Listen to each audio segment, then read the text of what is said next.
Hello. You are joining me post night shift on my walk home, so we'll see how successful this is. It's relatively quiet, so hopefully there won't be too much background noise of cars, not like last time. Good morning, Mr. Blackbird. You're quite rotund. That's a good thing this time of year if you're a blackbird. I thought I'd pop on to say hello and thank you very much to everybody who listened to the first 2 episodes of my little podcast. I would love if you guys have any feedback or thoughts or comments. As ever, let me know below.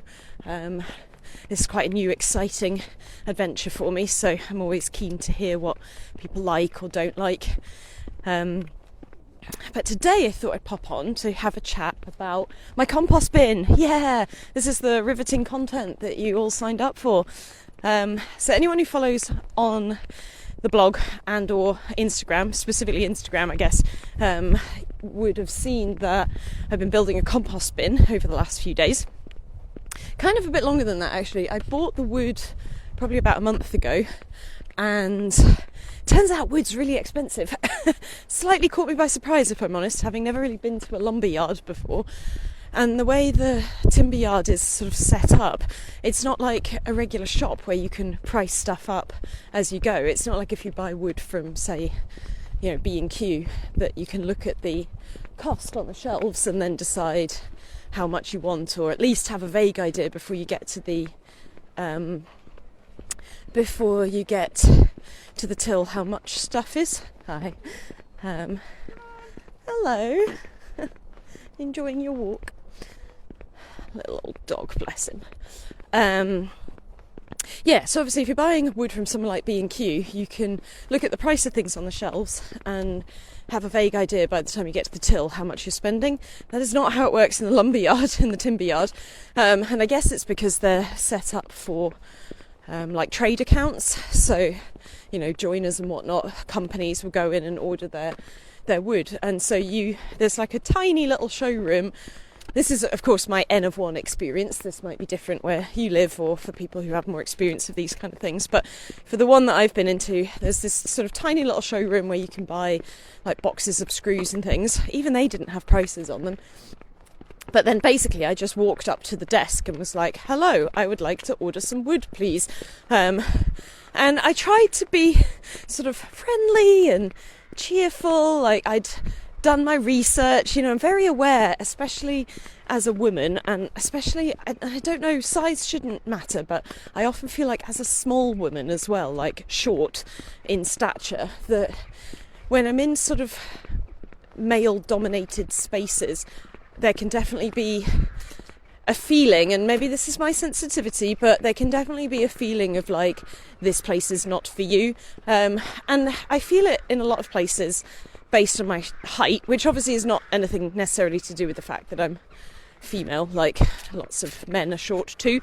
But for reference, I'm just 5 foot tall, so like I'm relatively short.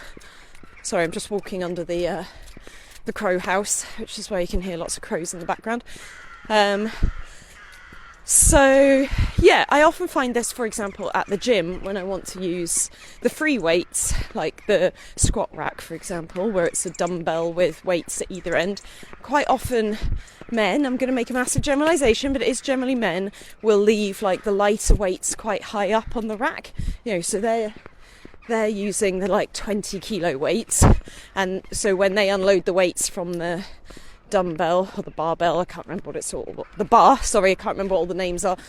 When they unload the weights from the bar, they put the 20 kilo weights back at the bottom, because obviously they've just done their heavy workout, so they're tired, they don't want to lift it above head height, but it means that slowly all the lighter weights migrate to the top, which means I end up lifting weights down from above head height, which is obviously not massively safe, but it's also like just quite intimidating, and using the free weights at the gym is already quite intimidating as it is, without then feeling like you're like this toddler trying to reach something from a tall shelf sort of thing, having to stand on tippy toe to get down your teeny tiny 5 kilo weight that someone has very inconsiderately left above head height. And it was kind of similar vibes at the timber yard, to be honest. Like, it was all men behind the counter. all men of a certain age as well behind the counter, not to kind of sound like Greg Wallace there, but they were all sort of older men, quite intimidating. The guy that dealt with me was not at all like friendly or approachable, just like quite kind of cold in his expression, like polite. He wasn't rude, but just sort of quite cold in his expression. And I went in all like, hi, I've bought some plans to make a compost bin. Like I'm making myself sound more girly than I was. I'm trying to put across the impression of being friendly and cheerful. Bought some plans, done my research, want to build this compost bin. I basically handed the plan over to him. Sorry, frog in my throat. And there was a shopping list, like a picking list at the front of the plans. So I was basically like, can you please price this up for me? So of course he then goes off to his computer, and at this point you're sort of standing behind a barrier, so you can't even really see as he's pricing how much things cost. And after maybe, I don't know, 5 to 10 minutes worth of typing, he's like, £250 please. And I'm not going to lie, that caught me by surprise. I was expecting maybe £100. I'd already pre-priced up on their website what I thought I was going to need, and I think I'd come to something like £125 in total. So I was expecting something in that ballpark, so it was like twice what I was expecting. And of course then, and maybe this is me being a bit judgmental and cynical, but then I'm thinking, are you taking advantage of the fact that I'm a woman and I don't know what I'm talking about? Not that my gender should make any difference at all, but just, you know, when you're a woman in male dominated spaces, it's hard not to feel like your gender is kind of being used against you. You know, sort of similar feelings of like when you're at the garage, there's sort of an assumption that men would know what to talk about with cars, which is obviously a massive assumption. Like, lots of men aren't interested in cars, and completely fair enough. Lots of women are interested in cars, or for example for me, are interested in timber. But everybody starts somewhere, right? And you've got to learn. And this was my first time buying this stuff, so if I'm honest, at that point I sort of slightly panicked internally because my people pleaser kicked in. And in my head I was like, oh, well, this poor gentleman has spent 10 minutes pricing this up for me. I couldn't possibly turn around and say no at this point. So I ended up buying it all. And then I had to pay shipping as well because 2 of the bits were too long to go in my car. And they don't offer a kind of cut to length service like you get in B&Q. So then I had to pay an extra 20 quid to get them shipped. I mean, to be fair, I think the whole bill was £250, so the actual wood was something like £225. So it was a good £100 more expensive than I was expecting. That does include my screws, and I bought hinges as well for the lid.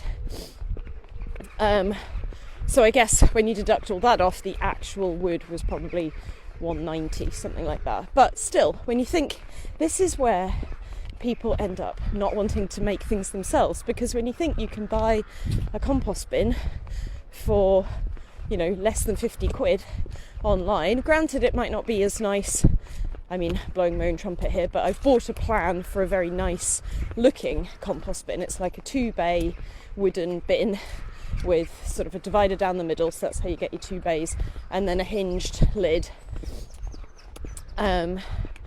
And yeah, so I think in the end it's going to be very smart. The sides are made with shiplap, and then I bought 2x2s for the sort of corner posts, and a 2x1 to build the piece of wood to build the lid. So in the end it is going to be very smart. So that was one of my requirements, but also Andrew's requirements, because our garden is a decent size, don't get me wrong, but it's small enough that you'd be able to see the compost bin if you were sitting in the front garden, which is where it's going to go, at least initially. So Andrew's requirement was he wanted it to look nice. The previous owner left behind one of those, or 2 of those kind of plastic Dalek type, and if I'm honest, I just find them really ugly.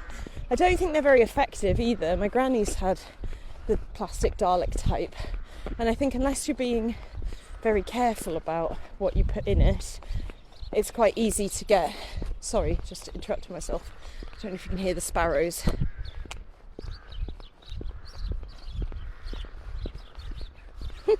One was literally looking me in the face while it was singing. But Yeah, unless you're being quite careful about the ratio of kind of browns to greens that you're putting in your Dalek, it's easy for it to just turn into gross sludge, which, to be fair, I think is true of any compost bin type. But yeah, I think in my limited experience of dealing with my granny's Dalek and my mum's Dalek, it feels like the Dalek type could potentially be more prone to sludge because it's just solid plastic, right? So there's no breathability. So if you're putting in the wrong balance of things, there's no chance for it to kind of balance itself over time, really. Especially because my mum's one was sited on paving slabs as well. But anyway, we digress. So I bought the wood. I was very proud of myself for doing hard things, even though I ended up spending a lot more money than I was expecting. And then it duly got delivered the following week, midway through me sleeping off a night shift. So I ended up taking delivery of it in my tartan jammies with my overalls over the top. So I'm not sure what the delivery driver must have thought, if he noticed at all. But I then, set to building it last week. So partly why I wanted to build a compost bin was, sorry, just passing by my in-laws. They are in, but not at the window. Otherwise I'd have said good morning. Partly why I wanted to build a compost bin was because I thought it would be good experience of using my new power tools in a sort of more kind of low risk way.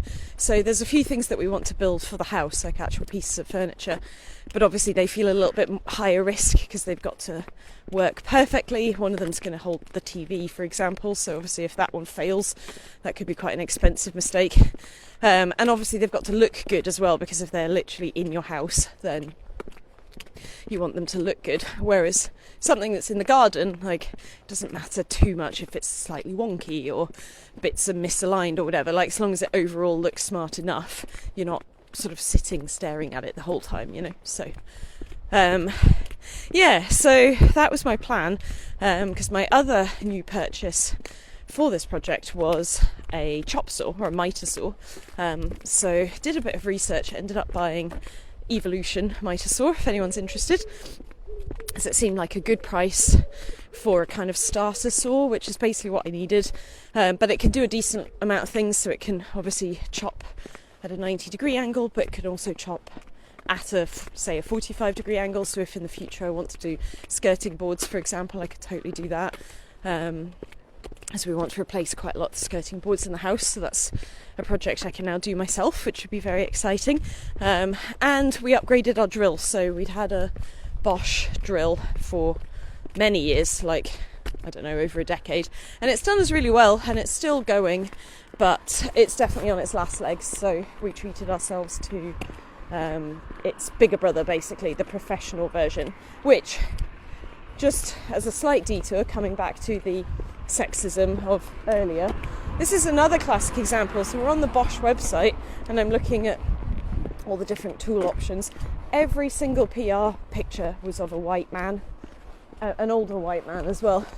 No women, no people of colour, just literally white dudes. And I was like, pretty certain other people other than white dudes use power drills, and maybe Bosch could stand to diversify a little bit there, because I've also noticed that with the power drill, for example, I love the new power drill. It's really good. It's definitely an upgrade on our old one, but there are certain features that are clearly designed with bigger hands in mind. So the way that you detach the battery, you have to press a button, which is quite a stiff big button, and pull out the battery at the same time. And to physically pull out the battery, it's basically wider than the span of my hand, so I really struggle to hold the button in and pull the battery out at the same time because my hand is too small. And yeah, it just feels like another way that they've sort of made this design specific for men, because I guess the assumption is proper men have big hands, which again is like classic patriarchy hurts everybody, doesn't it? Because what if you're a man with smaller hands, or a non-binary person? Doesn't mean you don't want to use power tools, just makes it more difficult and thus less likely to buy a Bosch again in the future, which is a shame because I've used Bosch products for years now and I really like them, but I do find that aspect quite annoying, to be honest. But anyway, so got the power saw set up, got my drill set up, and then spent the last few days cutting all my lumber and putting it all together. And I'm probably about 50% the way through, maybe just under. I've done both sides, the back and the middle sort of separating wall. So I basically built a giant E shape. Oh, little wren. Hello, little wren. I basically built a giant E shape, and it's now so big that initially I was building it in the dining room because it was cold and wet outside, and then I moved to the garage, and I've now got to the point where it's so big that I had to move out onto the patio and then out to the front of the house because it's ultimately going to go in our front garden, which sounds a bit bizarre, but our front garden is quite big, and it's going to be hidden away, so it's not going to be in full view. Oh, lots of pine needles on the pavement. Clearly someone's brought their tree in today or recently. So sorry, distracted myself. This is the problem when I come off night shift, is my brain's a bit all over the place. But yeah, so I had to move it into the front garden because it got to the point where it was too big to get through the side gate, basically, and I was like, if I continue to build it on the patio, I'm going to then have to dismantle it to move it into the front garden, which seems kind of pointless. So I'm now building it in the front garden. So now it's a case of sort of dodging the weather, because obviously with the storms this weekend as well, the weather's been pretty horrid, although not as horrid as it has been down south. So if you're listening to this in southwest England, I hope you're okay, and that the roofs of all your houses are still attached and no trees have come down. But yeah, so I think I'm hoping to have it done by next weekend. I know what I need to do to finish it off, so it should be fairly straightforward, but the next step is treating the wood, and I want to treat it with a product. I'm going to try and garden organically as much as possible. I don't have a problem with fertilizers and things like that for sort of big agricultural farms. I understand that we need to feed the nation, and to a certain extent that means using products that you wouldn't necessarily choose to use in your own garden, but for my little patch of land I want to try and garden as organically as possible, minimise sort of the harmful chemicals that I'm putting into the environment, microplastics, that kind of thing. Sorry, suddenly got very windy. So we're doing some reading, and it seems you can treat the wood with linseed oil. It's already heat pressure treated anyway, which I think should help extend the lifespan of the wood. And then linseed oil, apparently, obviously it's food safe, so because you can use it for chopping boards and things like that. So if I'm going to ultimately use this compost, for example, on my veggie patch, there should be no issue with like chemicals leaching into the soil. Although from what I've read, that's pretty minimal regardless. But yeah, if you want to be careful about using organic, I'm not necessarily wanting organic products in terms of like, I'm not going to buy organic linseed oil, but more trying to use products that are as natural as possible and avoiding kind of harmful chemicals. I think the linseed oil sounds like quite a good compromise there. So after I finish work on Monday, my plan is to go to Screwfix, because I think, looking on their website, they've got some linseed oil in stock, and then I could start painting the bits that I've already made, and then it's just a case of cracking on and finishing the rest of it. So yeah, I'm very excited. I'm not going to lie, this is my composting era. I've been looking forward to this for years. It's going to be so satisfying to be able to recycle things like cardboard packaging that comes through the door. I've already got a giant pile of cardboard from moving house that I've left out in the rain to get wet and soft, and then I'm picking off all the plastic tape and slowly sort of breaking it up so it can go straight in my compost bin. And then my next plan after that is to build 2 raised beds in front of the greenhouse, and I want them to be quite tall so that I don't have to bend too far to garden in them. So I'm saving cardboard boxes and things like that to go in the bottom of that as well, because I don't want to then have to spend hundreds of pounds on topsoil to fill them. So I'm going to try and fill them maybe 3/4 of the way with things like old wood, cardboard, etc. that will just break down over time, and then over the years I'll just top up the top layer of soil. But yeah, that is my DIY works in progress. So thank you very much for listening. I hope you enjoy this. I appreciate it's slightly different to what I normally talk about. So if you've got feedback, I would love to hear it. But I figured at the moment I'm actually not doing that much by way of actual crafting. Like, my sewing machines are still packed away. I spoke last week about I've got 2 bestie bags cut out, and I'm halfway through sewing them, but haven't done anything on them since we last spoke. And I'm still working on my heirloom quilt cardie for my mum. So I thought, rather than give you the same old boring update, why not talk about some renovation chat? So yeah, hopefully you enjoy a bit of DIY and building as much as the next person. I should say, I bought the plans for my compost bin off Etsy. I think the shop was called Easy Woodworking Plans, something very straightforward like that, but I'll link it down below, so if anyone's interested and wants to have a look. That guy has loads, or that shop I should say, has loads of different plans. So I also bought a set of plans to make a workbench, but given how expensive I now realise timber is, I might not be making that anytime soon, so we'll see. Anyway, wherever you are, I hope you're doing well. Let me know what you're up to, and I will speak to you soon. Bye.